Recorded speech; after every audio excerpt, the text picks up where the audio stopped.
Welcome to the DCTV News at Noon program. I'm Kelsey Kiesling. And I'm Kendra Cook. Dolores County Broadcasting Network is the producer of DCTV with support from the Southwest TV Translator Association. If you have a news topic or event you'd like to see covered, give us a call. The studio number is 677-4119. Today's show runs Wednesday at noon and is uploaded to our YouTube channel and our DCTV News at Noon Facebook page to watch on demand. Today is October 24th, 2018. And now the news at noon. According to the Durango Herald, the number of U.S. drug overdose deaths has begun to level off after years of relentless increases driven by the opioid epidemic. Health Secretary Alex Azar said Tuesday, cautioning it's too soon to declare victory. We are so far from the end of the epidemic, but we are perhaps at the end of the beginning, Azar said at a healthcare event sponsored by the Milken Institute think tank. Confronting the opioid epidemic has been the rare issue uniting Republicans and Democrats in a politically divided nation. A bill providing major funding for treatment was passed under former President Barack Obama.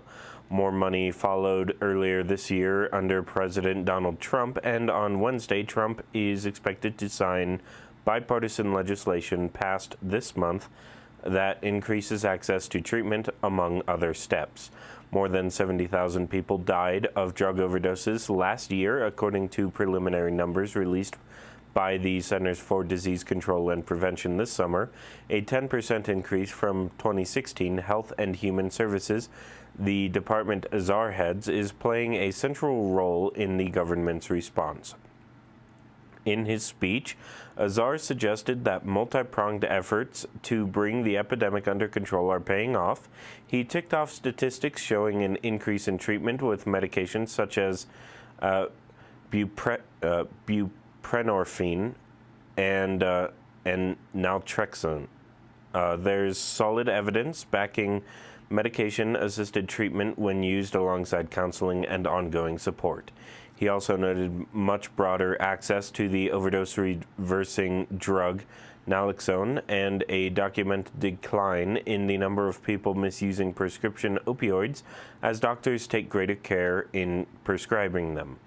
Azar said that toward the end of last year and through the beginning of this year, the number of deaths has begun to plateau. Azar was not indicating that deaths are going down, but noting that they appear to be rising at a slower rate than previously seen.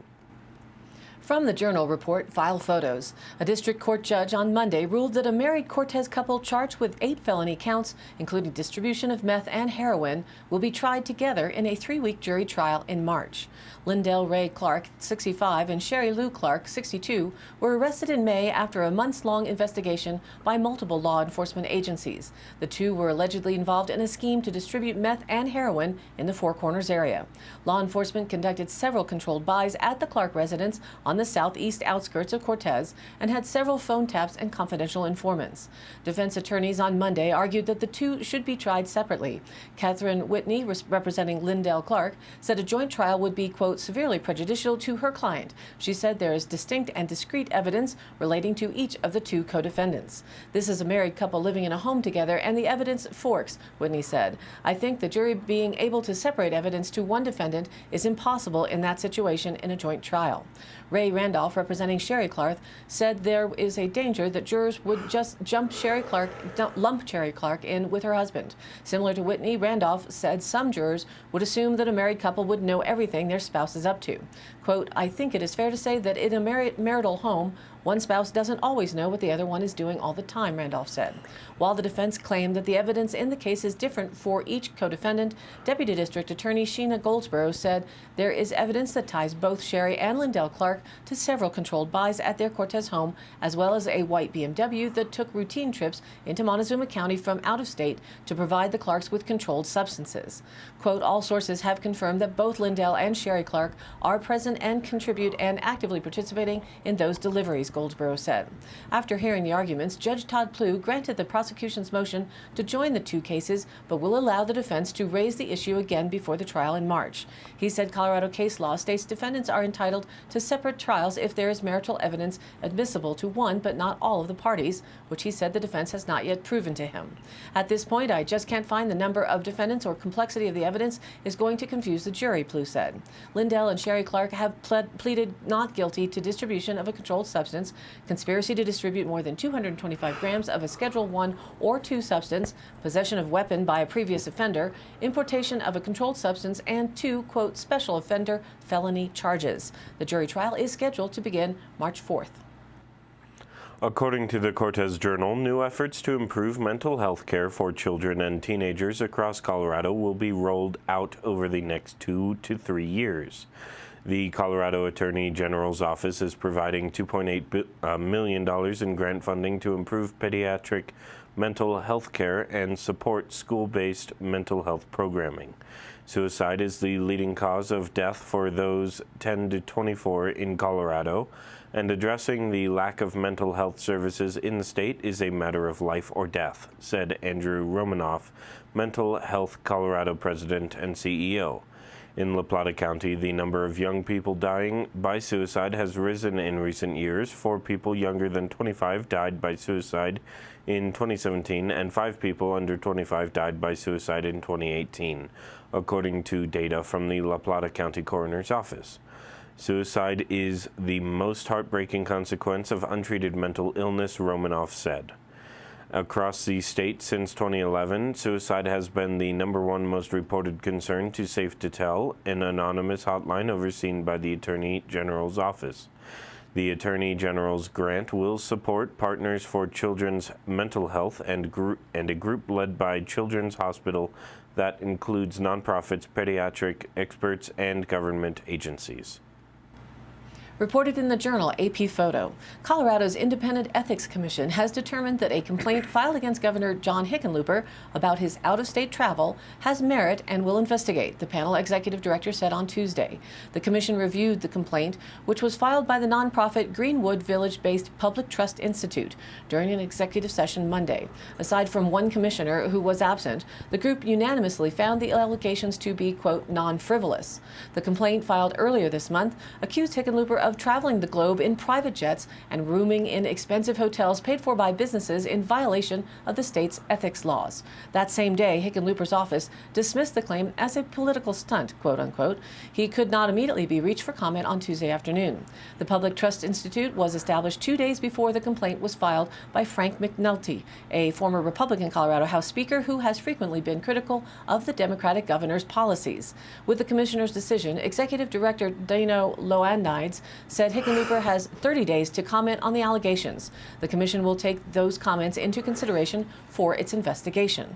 Under Amendment 41, an ethics measure passed by Colorado voters in 2006, the governor and other elected officials are prohibited from accepting gifts worth more than $59 with limited exceptions. The complaint states that Hickenlooper violated that law multiple times in the past year with flights to Italy, Connecticut, New Jersey, and Wyoming. It also says the governor committed additional violations by accepting meals, luxury activities, private tours, and gift bags, among other things. While Hickenlooper now has 30 days to comment, the impending investigation is complicated by his departure from office in January. The accusations also come as Hickenlooper explores a possible presidential run in 2020. He has traveled around the country for political appearances and to speak to groups. McNulty told Colorado Politics on Tuesday that the decision by the commission to unanimously approve an investigation of the complaint is a, quote, direct rebuttal of Hickenlooper's claim that the complaint was frivolous and partisan. The commission spoke loud and clear that it isn't, McNulty said. According to the Cortez Journal, although it may be unsightly, the debris on the shore near Docks Marina in the McPhee Reservoir will not be removed soon, according to the U.S. Forest Service official. Tires and scrap metal from a failed marina and breakwater have been exposed by low water levels, Stan Folsom said. They have created operational hazards for his marina business.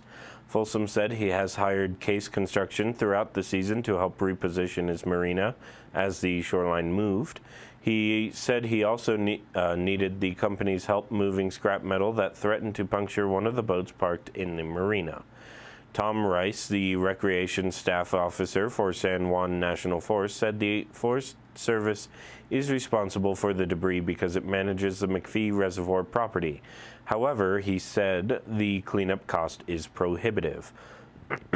Rice said that the Forest Service might reevaluate the decision if water levels remain low, but he expects the marina to refill before boating season next year. And now let's take a look at the weather.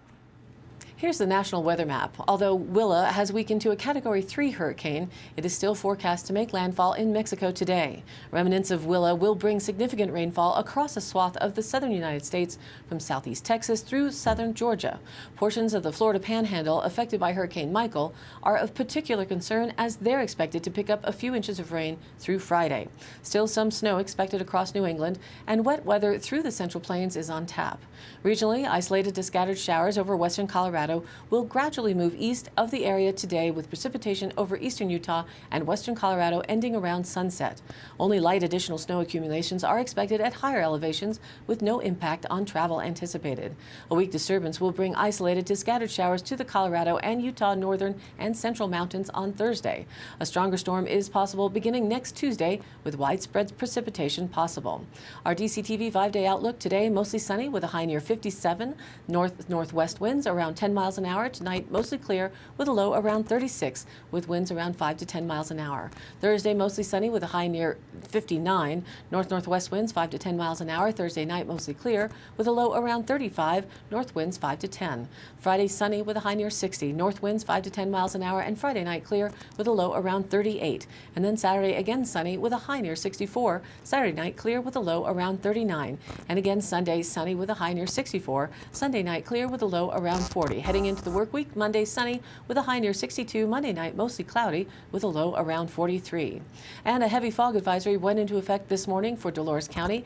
I caught this photo on the way into work with fog in a shallow canyon that isn't usually foggy. Be careful out there, and be sure to email or post your weather photos on the Dove Creek Local Weather Photo Facebook group. Links are on our DCTV News at Noon Facebook page, or email us the photo, dcbnnews@gmail.com. And now, back to the news. According to the Cortez Journal, the biggest problem with any election is misinformation, according to the Secretary of State's office, which is now dealing with complaints about a website that alleges Colorado voters have been purged from the voter registration rolls.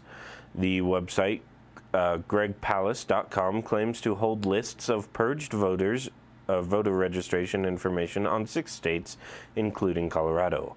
Palast is a freelance investigative reporter working on a project examining alleged voter purges with Rolling Stone magazine and the ACLU of Kansas, and is involved with the lawsuit against the state of Georgia over purged voters in that state. Actor Mark Ruffalo tweeted the link to Palast's website Sunday morning to his 4 million followers on Twitter. Colorado and Indiana are both referred to on the website. Linda Soroff of Arvada contacted Colorado Politics Friday to say that a family member had been notified that day that his name showed up on Palast's list.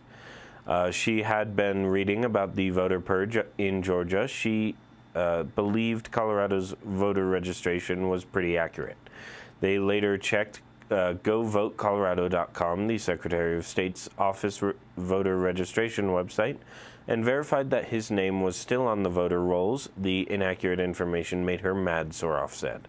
The Palast website has no way to accurately identify the right person, since it does not ask for a specific date of birth information or zip code, both required to check a listing on Colorado's voter registration website. From the Journal, photo Jim Mimiaga. Family health benefits for low-income families are now being served up on the road. The Women, Infants, and Children program of the Montezuma County Health Department has purchased a Ford Transit van and retrofitted it into a mobile health services office. The goal is to reach those who are income eligible for WIC but lack transportation to the main office or don't realize they qualify for family health and nutrition benefits, said WIC educator Donna Pettengill during a recent stop in Mancos. Studies show that more people qualify for free or low-cost health services in the county and state than are signing up, so additional outreach is needed. The van will be dispatched weekly to area towns and neighborhoods throughout the county. Quote, "Our goal is to reach more families," said WIC nurse Kendra Smith. "When you see the van, stop by." The van's comfortable interior has the private atmosphere and design of a health office. A short interview and a few keystrokes on the computer will determine whether a person qualifies. WIC is an educational and supplemental nutrition program for pregnant women, infants, and children 1 to 5 years old. The mobile health office also offers health screenings and blood iron checks, infant scales, and referrals, plus educational information about cooking and shopping skills, diabetes, weight management, and smoking cessation. Bags of locally grown fresh produce are also distributed to new clients from the van, courtesy of the Montezuma Food Coalition. The new WIC van and fabrication was paid for with a $62,500 grant from Colorado Health Foundation, said WIC Director Delia Mott. It is the first mobile WIC clinic in the state. This area is a good fit for the first trial because there is not a lot of public transportation. The goal is to sign up 70 more people to the WIC program by the end of the year, she said. We want to reach all of Montezuma County. Reported by the Cortez Journal, last week, Dolores Elementary School students in Angie Lowe's third grade class served locally sourced meals to their parents and other community members, capping off a 6-week project culminating in the one-day opening of a restaurant. Each of Lowe's 3 classes created their own menus derived from ingredients and flavors available from the school garden, learning the economic lessons of running a restaurant in the process. The project is part of Dolores School District's RE4A's effort to bring to their classrooms more project-based learning, a teaching style that involves a dynamic classroom approach in which students complete real-world challenges and problems. American philosopher and education reformer John Dewey promoted the teaching method, highlighting classroom egalitarianism as its central tenet. To explore the guiding question of why people choose to live in Montezuma County and how they make money living in the area, students were given the task of creating a profitable restaurant that sourced its main ingredients from the garden at Dolores Elementary School. By the end of it, they should be able to explain how to set a financial goal, how to work within a budget, and how to identify their expenses and lower their expenses, Lowe said, describing some of the project's learning outcomes. Students tested some of the vegetables being grown in the school garden and from there created a menu for their restaurant and prepared food before and during the restaurant's opening. Students also assigned themselves to roles such as waiter, busser, cashier, or kitchen staff. The restaurant Tuesday, named the Wild Chimichanga, charged $5 for a chimichanga or a cup of wild bean soup, both of which came with an appetizer of potato and beet chips and a brownie for dessert. Some of the menu items contained store-bought ingredients such as ground beef and spinach, but many of the ingredients comprising the meal, including tomatoes and beans, were grown, hand-picked, and prepared at the school by the 3rd graders. From the Durango Herald, photo Jerry McBride and file photos. Construction to connect U.S. Highways 550 and 160 using the so-called Bridge to Nowhere could start in late 2019. The $98.6 million project will require about 2 years to complete, said Mike McFall, Regional Director for the Colorado Department of Transportation. The new alignment will allow CDOT to abandon the steep and dangerous Farmington Hill to instead tie in with the Grandview interchange, which is welcome news to John Jackson, owner of Memphis-based Lucky J Transport. A freezing rain on that hill becomes a nightmare for everybody, he said. The realignment has been needed for 30 years. Jackson said this week at an open house CDOT held to update residents about the project. A new alignment will have less than a 4% grade, which will be far safer than Farmington Hill's existing 6+% grade, McFaw said. The new alignment is about 1.5 miles long and will require 2 bridges to cross large drainages as it climbs the edge of Florida Mesa. The CDOT also plans to rebuild about 3 miles of Highway 550 south to make it 2 lanes in each direction with shoulders to allow drivers to pull over if necessary, he said. 2 measures on the November ballot aimed at increasing funding for transportation across the state could allow CDOT to rebuild more of Highway 550 south, McFaw said. Proposition 110 asks voters to raise the state sales tax by 0.62%, or 6 cents per $10 of purchases, for 20 years. The measure would allow the state to spend about $7 billion on construction projects over 7 to 10 years. And Proposition 109, entitled Fix Our Damn Roads, would require the state to use its surplus funds and reprioritize spending towards road infrastructure. Regardless of what voters decide on the two ballot measures, the $98.6 million in funding for the realignment project is secure, he said. Once the project is complete, he expects to use Highway 550 to go to Farmington instead of alternatives because it will be faster. And now for the Dolores County Sheriff's Roundup for the week of October 15th through the 21st. Department of Wildlife officer called Sheriff's Office for assistance with an injured deer. An officer responded to the scene. A minor accident occurred in a parking lot of a local business. A local resident reported possible suspicious circumstances that he observed. A deputy is investigating. That concludes today's roundup. Stay tuned for continued updates.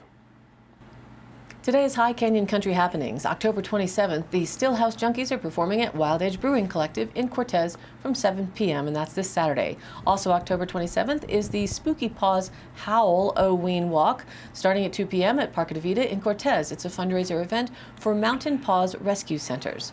And also Saturday the 27th in Durango, there will be a cemetery tour for 2 nights only by Ghost Walk Durango from 7:30 to 9:30 p.m., again on Saturday and Halloween night, the 31st. For all that ghostly information, visit them online at ghostwalkdurango.com. All of these happenings are posted on our DCTV News at Noon Facebook page, along with the YouTube replays, weather, original stories, and local posts. To share your event or information, contact us. It's dcbnnews@gmail.com or call the station 970-677-4119. Thanks for tuning in. News at Noon airs at noon Monday through Thursday and then is available online on our YouTube channel and our DCTV News at Noon Facebook page on demand. Be sure to like us there on Facebook and join in on the news of our area. And of course, please share it with a friend. For Kendra Cook with DCTV and the News at Noon program out of Dove Creek, USA, I'm Kelsey Kiesling. Thanks for watching.